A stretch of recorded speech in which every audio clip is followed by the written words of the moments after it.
to Thrill Seekers Anonymous. It's me, Gareth. Hello. What a day. Sorry, so I was planning on getting home from work and, filming this straight away, but it's now 8:20 and it's dark outside, so the lighting's bad and I just haven't got round to it, so I'm really sorry. So we're going to go from now. So I was just trying to think of what should I wear, because like I said, I've just been bumming about after work. And then I found this in my cupboard. This polo shirt, which is really, really old. It's an old Air polo shirt. I've worn it a few times when I was younger, but this is literally going back to like when it opened, maybe a year or so after. Really old, so I was like, oh, I can't even believe I still fit in it. But yeah, so I digress. Welcome back. It's part 2 of my question and answer series that I've started doing for the new 2019 season. And as long as the questions are coming in, or I'm getting questions, then I will keep uploading these videos, and I hope you're enjoying them. If you are new to my channel, please remember to click that subscribe button. I can't talk tonight. This could be a long video. But yeah, so please hit that subscribe button, and you won't miss anything else coming up. So my first questions that I'm looking at today are from Liam from Coast to Compass. And we have got, what got you starting vlogging? So what's starting me vlogging? Well, I've been an enthusiast and going around all these parks for a long, long time. And obviously I watch YouTube and all these things, and probably going back quite a few years, I said to Martin, who features in the channels a lot, I'm going to start vlogging, and I'll do it now, I'll do it now, I'll do it now.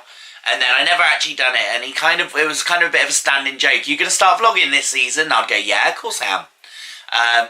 But then when it got to the park, I just wouldn't have the balls to carry it out. I'd be so nervous about what other people were thinking or saying around the park and all that sort of stuff. So I never actually started. And then I said to Martin, I bought a camera, I'm going to start vlogging. And he just laughed, so well, that's a waste of money because it's gone well already, hasn't it?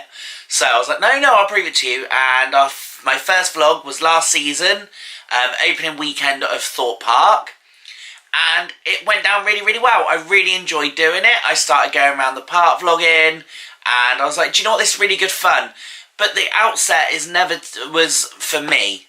Okay, it was my sister from Lollipop Box Club, who I mentioned in a lot of my videos, and she's featured as well. She vlogs and she scrapbooks. So, and she does lots of crafty things. That's also part of her channel. And I also used to do scrapbooking, and I kind of looked at this. I go around, take all these photos, little bits of video, and they just stay on your computer, on your external hard drive, taking up space. And I was like, well, actually, I could upload this, and it's a bit like a digital scrapbook. So the idea is it's my own personal memories, and it's nice to look back on my days out, and I like making new friends, and sharing it with everybody. So people like you that are tuning in and watching, thank you so much. And I love just being able to share that with you. And that was what started me vlogging. The idea of being able to keep hold of my memories and share them with new people. Are you more a talker or cameraman and editor? Okay. So, like I said, I've always wanted to vlog. My other friends are not massive vloggers or anything.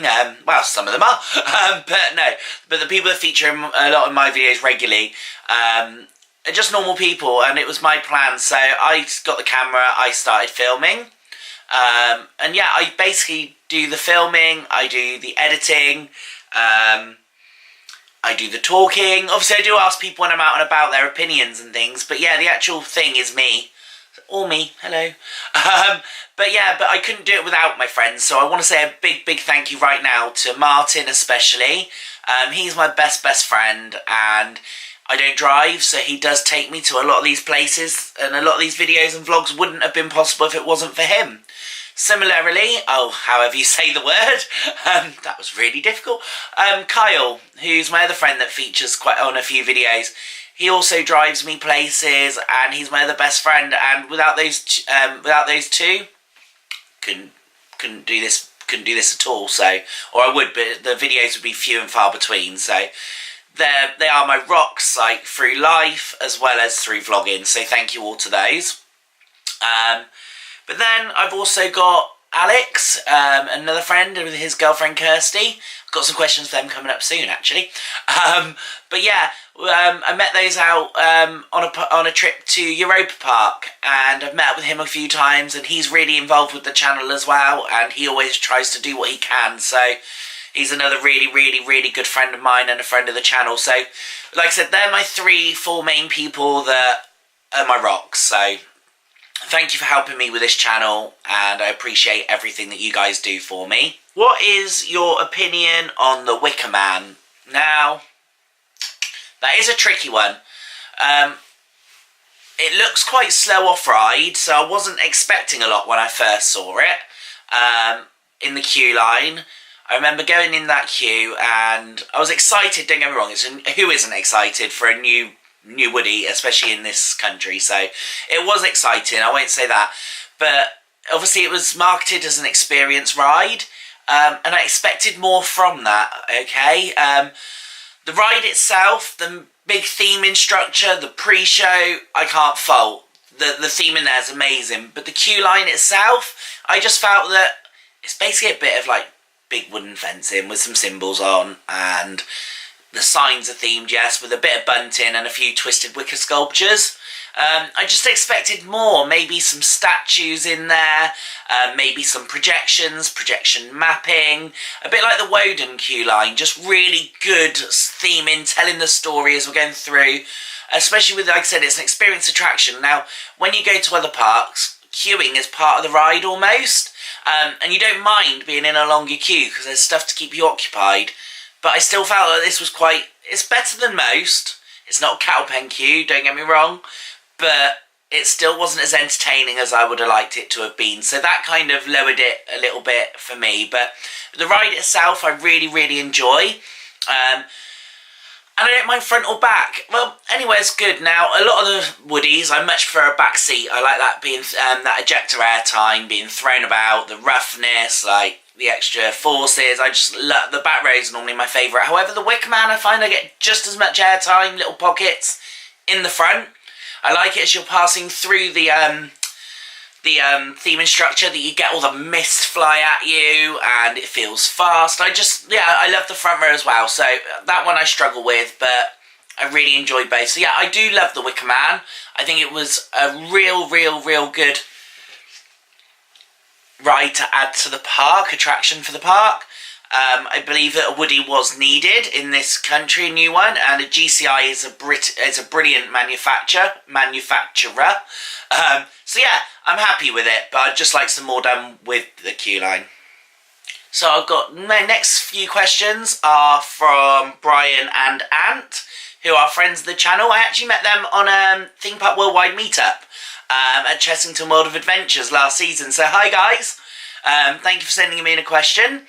And they're both genuinely lovely guys, and I met up with Alex, like I said, who I met at Europa Park for my birthday, and Brian and Ant came up as well, and we done Blackpool Pleasure Beach and Alton Towers. So the vlogs are actually on the channel, so check those out if you haven't already seen. But yeah, like I said, it was really nice how I met those guys, and we've kept in touch.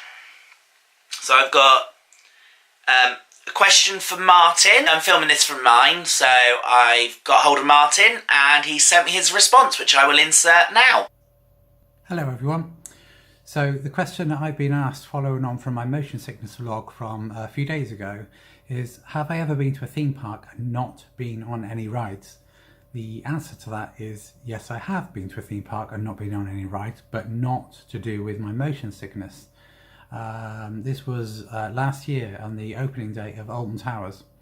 A lot of you will probably remember that opening day. It was snowed out. The weather came in, and although they opened the park, none of the rides were open apart from Hex. Hex is one of those rides that really does upset my motion sickness for obvious reasons. Very disorientating for me. I usually go in like this and stay like that until it's over, but on that particular day I didn't go in. So yes, I have been to a theme park and not been on any rides. Ordinarily I wouldn't do that. I wouldn't go to a theme park and not go on anything. Just seems a bit of a waste of time to me, but there you go. Anyway, thanks for asking the question. Bye.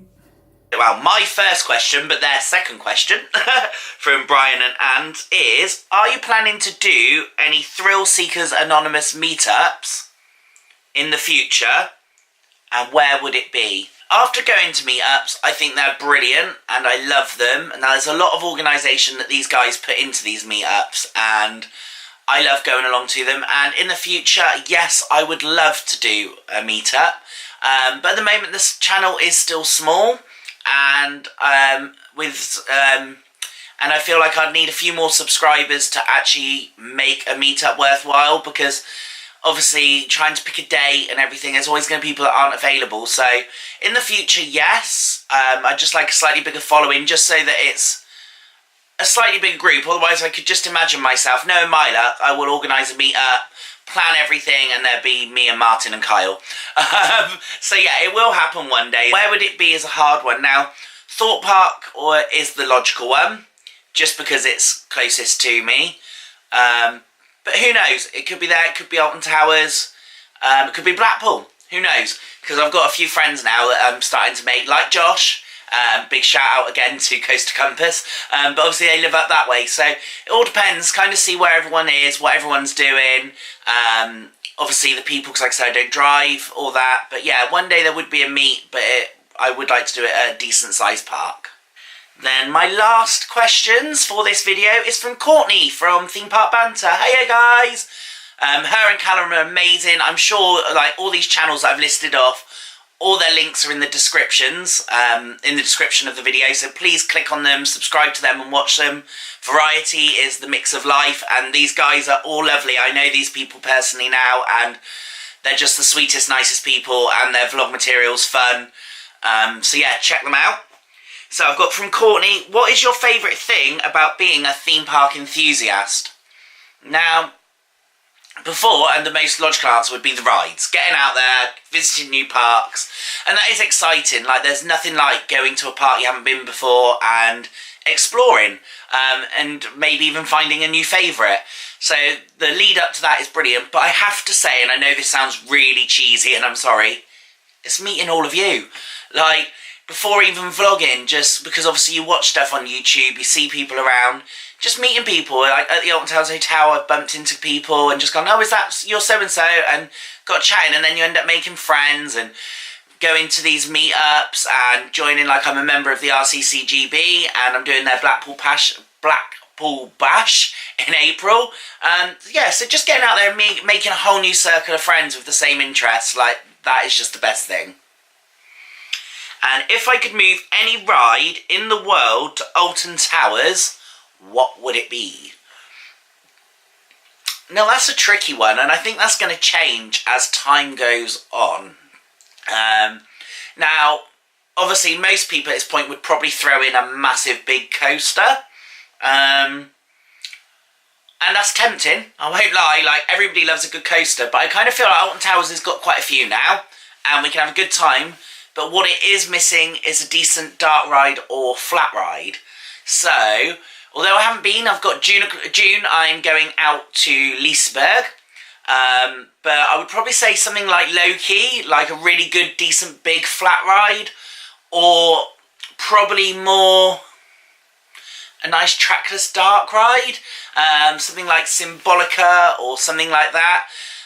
Because that's the other thing, I kind of feel like all the parks in the UK now are going with these dark horror theming, the new dungeons, the Wicker Man, Saw,